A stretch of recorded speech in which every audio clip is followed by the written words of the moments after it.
ಘನ ಸರ್ಕಾರದ ಹಾಲಿ ಕಾಂಗ್ರೆಸ್ ಸರ್ಕಾರದ ಮುಖ್ಯಮಂತ್ರಿಗಳಾದಂತಹ ಸಿದ್ದರಾಮಯ್ಯನವರಿಗೆ ರಾಜ್ಯಪಾಲರು ಪ್ರಾಸಿಕ್ಯೂಷನ್ಗೆ ಅನುಮತಿ ನೀಡಿರುವುದು, ಅದರ ವಿರುದ್ಧ ಪ್ರದೇಶ ಕಾಂಗ್ರೆಸ್ ಸಮಿತಿಯ ರಾಜ್ಯ ಮಾಧ್ಯಮ ವಕ್ತಾರ ಮಹಾಂತೇಶ್ ಲಕ್ಷ್ಮಣ್ ಹಟ್ಟಿ ಬಾದಾಮಿಯಲ್ಲಿ ಮಾಧ್ಯಮಗಳ ಜೊತೆ ಮಾತನಾಡಿದ್ದಾರೆ. ಇನ್ನು ರಾಜ್ಯದಾದ್ಯಂತ ಹಳ್ಳಿಗಳಲ್ಲಿ ಉಗ್ರ ಪ್ರತಿಭಟನೆ ಪ್ರಾರಂಭವಾಗುತ್ತದೆ ಎಂದು ಮಾಧ್ಯಮಗಳ ಎದುರು ಹಿಗ್ಗಾಮುಗ್ಗಾ ತರಾಟೆಗೆ ತೆಗೆದುಕೊಂಡಿರುವ ವಿಶೇಷ ಸಂದರ್ಶನ ಇಲ್ಲಿದೆ ನೋಡಿ.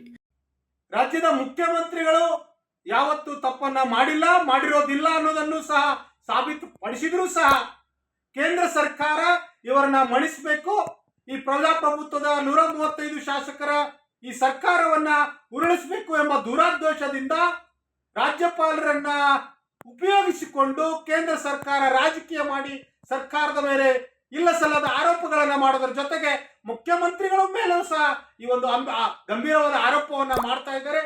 ಇದು ಸರಿಯಲ್ಲ. ಇಡೀ ರಾಜ್ಯಾದ್ಯಂತ ಇವತ್ತು ಏನು ಭಾರತೀಯ ನಾಗರಿಕ ನೀತಿ ಸಂಹಿತೆಯ ಪ್ರಕಾರ 2018 ಪ್ರಕಾರ ಏನು ನೀವು ಇವತ್ತೊಂದು ಪ್ರಾಸಿಕ್ಯೂಷನ್ ಕೊಟ್ಟಿದ್ದೀರಿ, ಇದು ಖಂಡನೀಯ.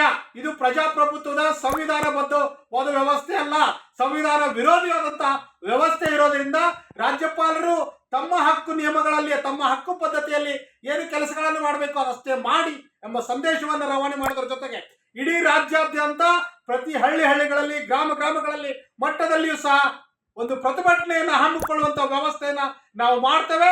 ಇದರ ವಿರುದ್ಧ ಇಡೀ ರಾಜ್ಯಾದ್ಯಂತ ಪ್ರತಿಯೊಬ್ಬ ಕರ್ನಾಟಕದ ಪ್ರಜೆಯೂ ಸಹ ಸಿಡಿದದ್ದು ವ್ಯವಸ್ಥೆಯನ್ನ ನಡೀತದೆ.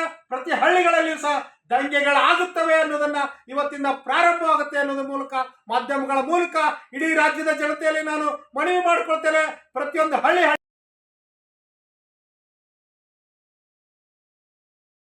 ಪ್ರಾಸಿಕ್ಯೂಷನ್ ಅನುಮತಿ ನೀಡಿದರ ಹಿನ್ನೆಲೆಯಲ್ಲಿ ತಮ್ಮ ಮುಂದಿನ ನಡೆ ಏನಾಗಿರುತ್ತೆ ಅಂತ ರಾಜ್ಯ ವಕ್ತಾರರಾಗಿ, ಮಾಧ್ಯಮ ವಕ್ತಾರರಾಗಿ ನಮ್ಮ ಕಾಂಗ್ರೆಸ್ ಪಕ್ಷದ ಎಐಸಿಸಿ ಅಧ್ಯಕ್ಷರಾದಂತಹ ಮಲ್ಲಿಕಾರ್ಜುನ್ ಖರ್ಗೆ ಸಾಹೇಬ್ರವರು ಈಗಾಗಲೇ ಒಂದು ದೊಡ್ಡ ಸಂದೇಶವನ್ನ ರವಾನಿಸಿದ್ದಾರೆ. ಇದು ರಾಜಕೀಯ ಪ್ರೇರಿತವಾದ ದುರುದ್ದೇಶವಾದ ಒಂದು ಪ್ರೇರಣೆ ಆಗಿರೋದ್ರಿಂದ ಇದರ ವಿರುದ್ಧ ಇಡೀ ರಾಜ್ಯಾದ್ಯಂತ, ಜಿಲ್ಲೆಯಾದ್ಯಂತ ಕಾಂಗ್ರೆಸ್ ಕಾರ್ಯಕರ್ತರು, ಅಸಾಮಾನ್ಯರು, ಬಡವರು, ಮಹಿಳೆಯರು, ದೀನದಲಿತರು, ಹಿಂದುಳಿದ ಅಲ್ಪಸಂಖ್ಯಾತರರು ಒಬ್ಬ ಮುಖ್ಯಮಂತ್ರಿಯ ವಿರುದ್ಧ ಈ ಪ್ರಾಸಿಕ್ಯೂಷನ್ ಕೊಡೋದನ್ನ ವಿರೋಧಿಸಿ ಪ್ರತಿಭಟನೆಗಳ ಪ್ರಾರಂಭವಾಗ್ತವೆ ಅನ್ನೋದನ್ನು ಸಹ ಸ್ಪಷ್ಟಪಡಿಸ್ತವೆ. ಅದರ ಜೊತೆಗೆ ಮಾನ್ಯ ಮುಖ್ಯಮಂತ್ರಿಗಳು ಸಹ ನೇರವಾಗಿ ಹೇಳಿದ್ದಾರೆ, ನಾನು ಯಾವುದೇ ಕಾನೂನಿನ ಸಂವಿಧಾನಬದ್ಧವಾಗಿ ಕಾನೂನಿನ ವಿಷಯದಲ್ಲಿ ಅದಕ್ಕೆ ಗೌರವ ಕೊಟ್ಟು ಯಾವ ವಿಚಾರವನ್ನು ನಾನು ಮಂಡಿಸಬೇಕು ಅದನ್ನ ಸ್ಪಷ್ಟ ಮಂಡಿಸ್ತೇನೆ, ಈ ಎಂತ ಹೆದರಿಕೆಗಳಿಗೆ ಬಗ್ಗೋದಿಲ್ಲ ಅನ್ನೋದನ್ನು ಸಹ ಮಾನ್ಯ ಮುಖ್ಯಮಂತ್ರಿ. Bureau report Rajesh S Desai, Bharat Vaibhav news, Bagalkot. Thanks for watching. Read, discuss and debate with editor Dr. Yan Prashant Rao. Wanted reporters in print, digital and visual media for Bharat Vaibhav Daily Newspaper, BV News 5 Channel and BV Fast Web News from all the talukas of Karnataka, Goa and Maharashtra. If interested, send your resume to 9019229369.